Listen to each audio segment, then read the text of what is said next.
So restoration requires consistency. You want to restore relationships with people and friends. I tell you what, I've been off of drugs for it'll be 7 years in October. I'm going on 7 years. And I still have moments with my family where they will act a certain way with me based off of the healing that they still haven't received. Mm-hmm. Just because they act that way don't mean I stop being who I am and showing the real change that was in me. I continue leading forward. Sometimes saying I'm sorry means nothing without the change behavior. Yes. Now, we're going to draw a line here now. Because, yes, you do have to give people time and space to heal. But also, those people that are healing, and if you are holding that stuff over people's head, you know that you have changed, and you just haven't released that, you are in the wrong. Yes. Yes. You have no right from anybody else. And that's what you're doing. You're trying to condemn them. You have no right to condemn any of God's children. Yes, you can still be hurt, and that is something that you have to deal with yourself. Nobody else is responsible for your healing but you. Right. Come on. You are responsible for your healing. You have to ask God to help heal you. You have to, what I said, get with community. Come on. But if somebody hurt you and they've been consistently apologizing, and they've been showing change behavior, and you're still giving them your butt kiss, you need to ask for forgiveness right now. Yes. That is very ugly. Repent. That's a very ugly spirit to have. Yes. You have to release. If they've been showing consistent change behavior, they've apologized and they've consistently shown change behavior, and you're still treating them with condemnation. Condemnation, that means they did something wrong. And they will continuously forever be punished for it. You don't ever want to see them rebound. You never want to see them restored. You never want to see them anywhere other than living in the shame of what they did. What they did. That is wrong. Oh, you got to heal for that. You need to ask God for forgiveness. Come on. And if it's that bad for you, maybe you should stay out of their way.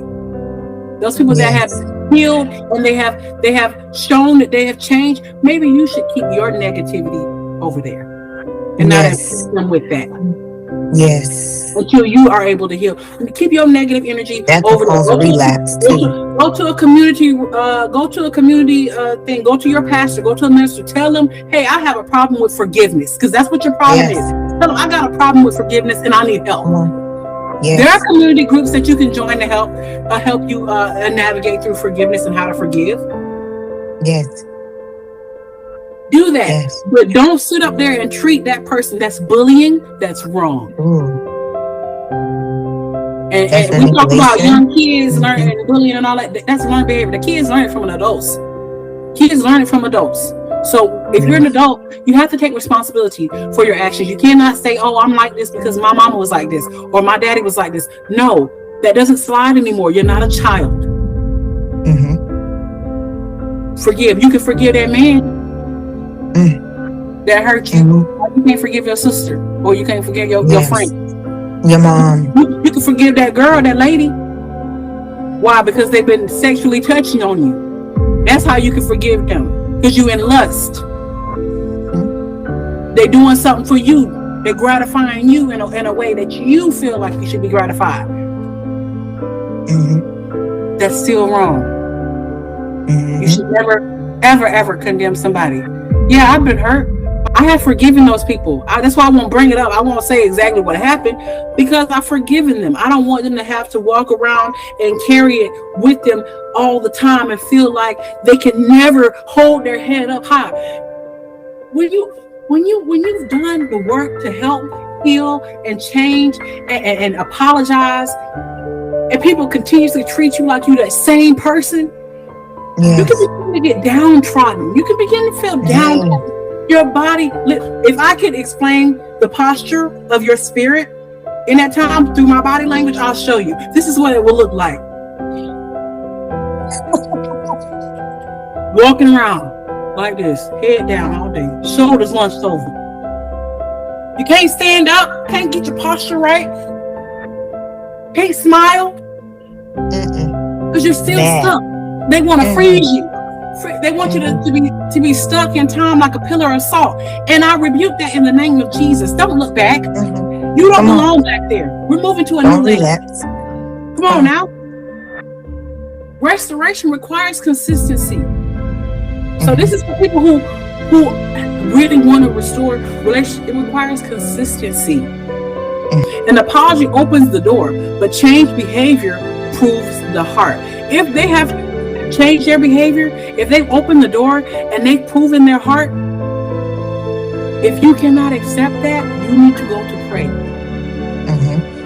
You need to go to counseling yourself. You need to speak to someone yourself so you can release that. Come on now. It's a two-way street. It takes two to have a problem. So you cannot just blame another person, point. That's what a lot of people do. We point the finger and we want to blame the other person and never talk about what we have done to have aided in this process. I know I hurt people when I was out there on the streets, but people also hurt me too. I didn't get an apology. Nobody ever said, Maya, I'm sorry for what I did to you. That's a problem for them. Because what that means, they lack accountability. And it's not my job to make you accountable. My job is to remain accountable for my actions. And to show consistency, that real change. There's patience in rebuilding trust. Allowing people the space to grow. I've allowed it. I still allow it. But what I will not do is, I will not allow you to make me feel less than. I will not allow you to feel shameful. I will not allow you to make me feel uncomfortable in a position where God is elevating me. I will not allow that. You do not have the power or the space to do that. You do not have the power here. All right, come on. I'm not going to force any type of reconciliation. If you do not want to reconcile with me, that's something that you have to discuss with your father. I'm not forcing nobody to be my friend. I'm not forcing nobody to love me. I'm not forcing nobody to forgive me. I'm not doing it. It's not my job. And as a person, you have to, it's not your job. If you've hurt people, it is not your job to force any type of instant reconciliation. Not your job. Now, there are other situations that are a little bit more crazy, like, if you're married and you're cheating and stuff, and you're married and y'all beating on each other, y'all relationships, y'all beating on each other and stuff and fighting each other. That's a different situation. You need to seek help. Not no regular conversation. Listen to this podcast. No, you need to go to counseling. You need to seek help. You should not be hitting your partner ever. You should not be abusing your partner. You should not be cheating on your partner. You need help. Psychological help. You need to go to a counselor. You need to go to a psychologist. You need to go to a pastor. You need to go to a minister. You need to get in some groups. You need some healing in the mind. And I can say that because I went through a marriage where we were hitting on each other. I had to go to counseling for over a year to learn that stuff was not normal. You have to learn new patterns. How can you learn new patterns if all you got is your old information? You need newness. I speak newness in your life. He makes all things new. You need to seek professional help. Now there's people out here that's doing crazy stuff, and we know crazy stuff out here. Now what I'm talking about doesn't apply to you. Trigger warning, sorry. Molestation, sexual assault, all of that stuff, murder, all of that stuff. That's a totally different situation. What I'm saying doesn't apply to you. Yes, you are. The forgiveness is also available for you.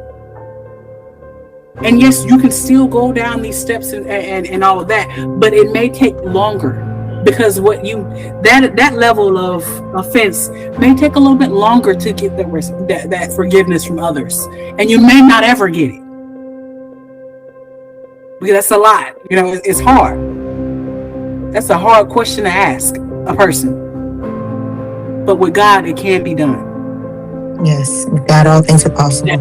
You got to have the willing heart. You have to have the willing. And remember, forgiveness isn't for the other person. It is for you. It's to release that pain, that stronghold that's in your heart. It's to help open your mind and release that. It'll give you a moment to release and connect with other people that have also gone through the same tests and trials, and give y'all something to talk about. Give you an avenue to build you some stairs to walk up out of that valley that you're in and get on the top of the mountain of healing. It's possible. But it's never going to be forced and never going to be rushed. So those situations, I just want to make sure that I clear that up at the end. Some situations, some offenses are that big that they may take a little bit more care, a lot more change behavior, a lot more consistency. Don't think, oh, well, I apologize. They should be able to accept me now. No, you cannot have that attitude, or you cannot have the attitude. You cannot. Even when you make a small offense, you cannot have the attitude. I don't have the attitude. I just said I'm not forcing instant reconciliation. I'm not going to force you to forgive me, and that's a good way. That's a good thing to think, because you don't want to force anybody into doing anything, because it's not going to be true. So I just want to make sure we keep that clear here. Some offenses take longer to forgive for some people. All right. And if you need assistance, if you're struggling and you need assistance, ask for it. Ask for it. I want to share this with you all. There is the suicide prevention hotline. Dial 988. You can call, you can text. Suicide prevention. All right? For sexual assault, the number is 1-800-656-4673. Once again, it's 1-800-656-4673. Call this hotline. It's available 24 hours a day. If you need somebody to talk to, and you want to be able to have your voice be heard, call. If you are experiencing domestic violence, I've called these numbers before. That's why I'm sharing with you. It's 1-800-799-7233. Once again, it's 1-800-799-7233. Or you can text BEGIN to 88788. Once again, it's BEGIN to 88788. That's for domestic hotline. Now, all these numbers I will be adding to the bottom of the video. So when you want, if you need this information later on in the future, whenever you're ready, help is available. All right, sis, how can you help someone else while you are healing? I think this kind of relates back to what you were saying about grace, because you can extend grace, and God could use your position and your stance and information and revelation that you have gone through, that you have been through, to comfort others. And that right there itself alone is a beautiful thing, because when we go through things, we seem to think that we are alone. Come on. We seem to think that we have to that we have to suffer, and that nobody really understands us. And God will place people in our lives, in our paths, just like me and you met out of nowhere, just something that God put together. God would literally place people in your life. Let's share that story. Yeah. So sis, I can go into our story about how we met, y'all. So on this one random day of the week, I had my kids, y'all, and I was going through my own personal things behind the scenes. And me and my kids would go to this park, and we would go to this park, and this area is always filled with so many different kids and families and stuff like that. It's always a great vibe. Everybody is usually together in union. See, everybody kids playing together and everything. So we end up at the park, and my good sis here, she wasn't even supposed to come to the park. Because I believe it was a Sunday. I believe this was a Sunday. My girl said she wasn't even supposed to be coming to the park. And somehow, some way, y'all, we got to talking. And we got to relate. And the Holy Spirit was moving. We was prophesying. Y'all, we was in these people parking lot praying, speaking in tongues, y'all. Just going to war. I don't even know what against at this point. We was praying over each other like we knew each other for years.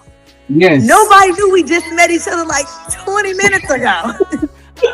And I'm telling you, that produced this podcast that we're on today.